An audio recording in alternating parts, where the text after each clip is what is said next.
What's going on, guys? It's your boy John the Liquidator coming back with another video. So it look like Stephanie White is still a tell-all about the 2025 season and a new interview. Guys, for this one here, we got to go all the way up to Indy. Let's get it. Let's go.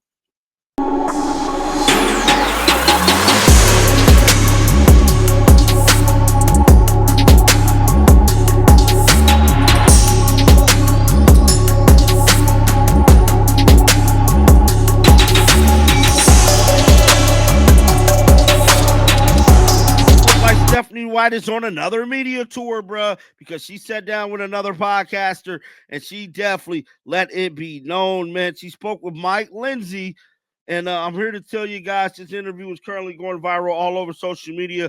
We know as the season progressed, I could definitely see her speaking out a little more, and especially as we get closer to the WNBA draft. If you guys have not seen the video I did last night, right before this one, I highly recommend you guys go look at it because it's breaking down the picks that the Indiana Fever has. This is the first time in a mighty long time they do not have a first round draft pick.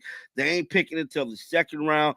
But hell, it's a good place to be. I cannot lie, because when you look at their history, you really don't want to be in the first round right now. They did everything they had to do to make sure this team is moving in the right direction. One of the big acquisitions was Stephanie White.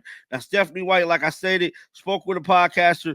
I'm done talking. We finna react to this thing. Let's roll the footage. But as we continue to go through this process, I want to be a resource, and I want our coaching staff to be a resource for her. I think it's incredible that you have that background that you can help someone today with it. I really do. I think that helps a ton. And I remember covering the Hall of Fame induction and Joe Mauer. It's kind of the same thing as you in a way, like the hometown kid. He plays for the Twins his whole career, the pressure and everything. He plays catcher. He goes to first base. I mean, it's on the magazines, all the pressure, ticket requests, family there all the time. I mean, that to me seems like a really, really hard gig. So hats off to you for a hell of a career. I want to move to the game right now. I mean, it is unbelievable, I think.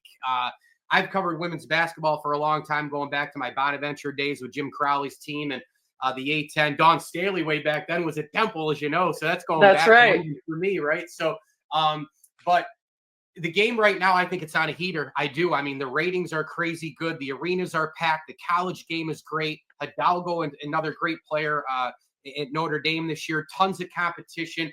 Caitlin Clark, of course, the recent stuff. You're living it. You're breathing it. You're sleeping it every single day. You're in the middle of it, and you're calling games as well. Do you feel that? Do you feel the game on a big time heater right now? Ratings are up. Do you feel every day the momentum? Yeah, certainly we do. I think that this is when I was a player and when I was a coach. And the worst of NIL. And I know if you're playing today, we joked at the dome, you'd be collecting a bunch, huh? You'd be getting those big bags. I know you would be. Yeah, I need to know if we can go for back pay right here. This is, I think the best thing is that, look, there has to be some sort of compensation. I don't, people smarter than me have to find out what the answer to that is and how you go about doing that. But I do think that these athletes deserve something. You think back in the day, we were just getting by, really. You're not eating well, you're not resting well, you're not getting all of the, it's a different game. It's a different mindset. They are making a lot of money for their universities. They deserve to be compensated in some way, shape, or form. I think the worst of NIL, in a simple frame, is it's pay for play. I know it's not intended to be that, but it has become that. And I think that's the worst part of it. It is professional sports. It is pay for play. I don't think that there's a lot of accountability to a team or loyalty to a university. I think it's really tough for coaches. I think it's really tough for fans when you never know who's going to be on your team from year to year. It's just it's become a different kind of monster. That's my biggest problem with it, is the connection for everyone. Coaches building rosters, teammates to teammates, fans following the game. Sorry, media people, it's tough to follow. The interest doesn't stay as much. I have to agree with Stephanie on this. Me covering college sports for quite a while in my YouTube career, I have noticed that it has become pay to play. That's the nature of the business. That's what it has become, and that's what it's looking like it is. But let's get back to the footage, though. Preseason coming up here, a little season preview, a little WNBA, some Bree Stewart, of course, coming up too in one of my favorites. Yeah. She grew up, about 5 minutes away from where I'm sitting right now. So little WNBA, maybe put your analyst hat on and put your coach hat on for your club too. Yeah, I'm really excited about our club. We did really well in free agency, and we addressed some issues that we needed to address. Certainly getting some veteran players who have championship experience and leadership experience that can plug some holes for us where we needed it. I think our ability to stretch the floor, our ability to shoot the three, our ability to play with pace. I mean, we got to surround our big three, with Caitlin Clark, Kelsey Mitchell, and Aaliyah Boston. And we got to surround them with great veteran players that complement them. And I think that we've done that. And the second thing, and I thought this was going to take another year to be able to do that, we've really developed our quality depth. And oftentimes, if you're trying to address two issues in free agency or two issues in an offseason, you only get one, right? And that was free agency and depth for us. And we were fortunate to be able to do both. So I think it puts us in a position to compete. Now, it's our job as coaches to make sure that we can build that chemistry early, to figure out, which players play best with one another, figure out our rotations, what they look like. It's important in our league. We play 44 games this year. We played 40 a year ago, in a short, compact period of time that we got to make sure that we're efficient through 4 quarters and we're efficient through an entire season. So playing players, 36, 37, 38 minutes a ball game isn't to our advantage all the time. And so now being able to build out that quality depth to be able to get our players some quality rest in game is going to be critical for us. So I think it puts us in a good position. I like our group. I'm excited to get to work with them once everybody gets back into town. I think the W as a whole, I mean, certainly you've got the returning champs that are going to be front runners. I mean, you're Brianna Stewart, New York Liberty. They're still the New York Liberty. They still have Brianna Stewart. They're still going to be terrific. Jonquel Jones on the interior, Sabrina Ionescu. So they've got a lot of talent. They've got a lot of depth. They're gonna certainly be a front runner.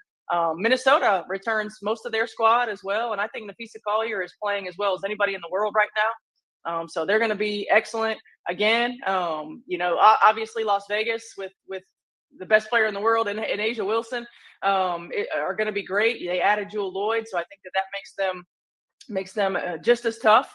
And there's a lot of new faces everywhere. I think LA is going to be intriguing with Kelsey Plum added to that young front court. I think that they're going to be intriguing as well. There's been a lot of change in the W in the offseason. New coaches, new players, and new places. So new systems for them to learn. I think the biggest thing and the most important thing is always, number one, how quickly can you gel? And number two, can you stay healthy throughout the course of an entire season? So I'm excited about this season. I'm excited about our group. So if you're, I want to stop it right there real quick, and we'll get back to it. Stephanie White said something I've been saying, bro. It's all about the chemistry. How well will all of this come together? That is going to be her biggest task of the 2025 season. That's coaching these young ladies up, making sure they're all on the same damn page, because I'm telling you right now, if they're not, it is going to be a media circus surrounding this team and surrounding her coaching ability. Let's get back to the footage.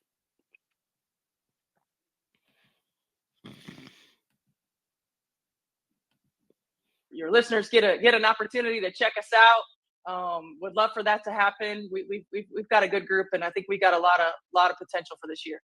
No doubt. Head women's basketball coach, Indiana Fever, of course, also doing great analyst work, ESPN and the Big Ten networks. Awesome to meet you, Stephanie White in Syracuse.